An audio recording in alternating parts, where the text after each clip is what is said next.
విషయం చెప్తా గుర్తుపెట్టుకోండి. చంద్రబాబు నాయుడు గారు ఈడ పవన్ కళ్యాణ్ లోకేష్ ఇద్దరు కూర్చొని ఉంటే 3 వస్తువులు ఇచ్చినాడంట పంచుకోమని చెప్పి. ఒక దుప్పటి ఇచ్చినాడంట, ఒక చెట్టు ఇచ్చినాడంట, మూడోది ఒక ఆవుని ఇచ్చినాడంట. మీరిద్దరు పంచుకోండి రా ఆస్తులు అని చెప్పినాడంట. చెప్తేనే లోకేష్ ఏమన్నాడంట, అన్నా 2 నిమిషాలు అయిపోయినాక నీ ఇష్టం 2 నిమిషాలు. లోకేష్ చెప్పినాడంట పవన్ కళ్యాణ్కి, అన్నా నీకు పంపకాలు సరిగ్గా రావు, నేను పంచుతా, న్యాయంగా పంచుతా ఇద్దరికి అని అంట. అన్న తర్వాత మొట్టమొదట దుప్పటి తీసుకున్నారంట.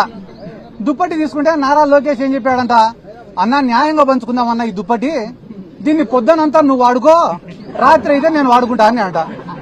ఆ న్యాయంగా పంచినావు తమ్ముడు అని చెప్పి దుప్పటి తీసుకున్నాడు పవన్ కళ్యాణ్.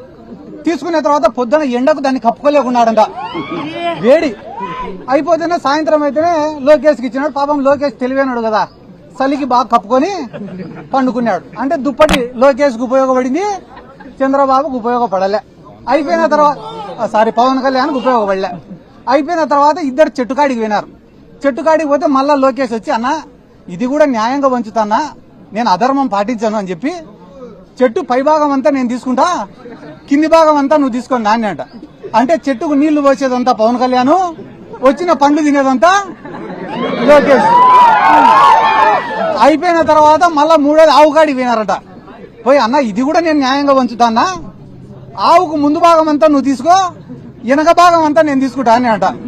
అంటే ఆవుకు రోజు నీళ్లు పోసేది, మేపేసేదంతా పవన్ కళ్యాణ్, వచ్చే పాలు పిండుకొని తినేది లోకేష్. ఈ రోజు జన సైనికుల పరిస్థితి ఏమరా అంటే, కూలీ చేసేది ఇల్లు, వచ్చిందంతా తినేది తెలుగు తమ్ముళ్ళు. కాబట్టి తెలుగుదేశం వాళ్ళకే జనసేన వాళ్ళకే గతి లేనప్పుడు అక్క మన పైన దాడి పైన వీళ్ళు స్పందిస్తారు అనుకోవడం మన మూర్ఖత్వం. విషయం చెప్తా గుర్తుపెట్టుకోండి. చంద్రబాబు నాయుడు గారు ఈడ పవన్ కళ్యాణ్ లోకేష్ ఇద్దరు కూర్చొని ఉంటే 3 వస్తువులు ఇచ్చినాడంట పంచుకోమని చెప్పి. ఒక దుప్పటి ఇచ్చినాడంట, ఒక చెట్టు ఇచ్చినాడంట, మూడోది ఒక ఆవుని ఇచ్చినాడంట. మీరిద్దరు పంచుకోండి రా ఆస్తులు అని చెప్పినాడంట. చెప్తేనే లోకేష్ ఏమన్నాడంట, అన్నా 2 నిమిషాలు అయిపోయినాక నీ ఇష్టం 2 నిమిషాలు. లోకేష్ చెప్పినాడంట పవన్ కళ్యాణ్కి, అన్నా నీకు పంపకాలు సరిగ్గా రావు, నేను పంచుతా, న్యాయంగా పంచుతా ఇద్దరికి అని అంట. అన్న తర్వాత మొట్టమొదట దుప్పటి తీసుకున్నారంట. దుప్పటి తీసుకుంటే నారా లోకేష్ ఏం చెప్పాడంట, అన్నా న్యాయంగా పంచుకుందామన్నా ఈ దుప్పటి, దీన్ని పొద్దునంతా నువ్వు వాడుకో, రాత్రి అయితే నేను వాడుకుంటా అని అంట. ఆ న్యాయంగా పంచినావు తమ్ముడు అని చెప్పి దుప్పటి తీసుకున్నాడు పవన్ కళ్యాణ్. తీసుకున్న తర్వాత పొద్దున ఎండకు దాన్ని కప్పుకోలేకున్నాడంట, వేడి అయిపోతేనే సాయంత్రం అయితేనే లోకేష్కి ఇచ్చినాడు. పాపం లోకేష్ తెలివైనాడు కదా, చలికి బాగా కప్పుకొని పండుకున్నాడు. అంటే దుప్పటి లోకేష్కి ఉపయోగపడింది, చంద్రబాబుకు ఉపయోగపడలే. అయిపోయిన తర్వాత పవన్ కళ్యాణ్కి ఉపయోగపడలే.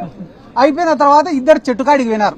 చెట్టుకాడికి పోతే మళ్ళా లోకేష్ వచ్చి, అన్నా ఇది కూడా న్యాయంగా పంచుతానా, నేను అధర్మం పాటించాను అని చెప్పి, చెట్టు పై భాగం అంతా నేను తీసుకుంటా, కింది భాగం అంతా నువ్వు తీసుకొని నాన్న అంట. అంటే చెట్టుకు నీళ్లు పోసేదంతా పవన్ కళ్యాణ్, వచ్చిన పండ్లు తినేదంతా లోకేష్. అయిపోయిన తర్వాత మళ్ళా మూడోది ఆవు కాడికి పోయినారట. పోయి, అన్న ఇది కూడా నేను న్యాయంగా పంచుతానా, ఆవుకు ముందు భాగం అంతా నువ్వు తీసుకో, వెనక భాగం అంతా నేను తీసుకుంటా అని అంట. అంటే ఆవుకు రోజు నీళ్లు పోసేది, మేపేసేదంతా పవన్ కళ్యాణ్, వచ్చే పాలు పిండుకొని తినేది లోకేష్. ఈ రోజు జన సైనికుల పరిస్థితి ఏమరా అంటే, కూలీ చేసేది ఇల్లు, వచ్చిందంతా తినేది తెలుగు తమ్ముళ్ళు. కాబట్టి తెలుగుదేశం వాళ్ళకే జనసేన వాళ్ళకే గతి లేనప్పుడు అక్క మన పైన దాడి పైన వీళ్ళు స్పందిస్తారు అనుకోవడం మన మూర్ఖత్వం.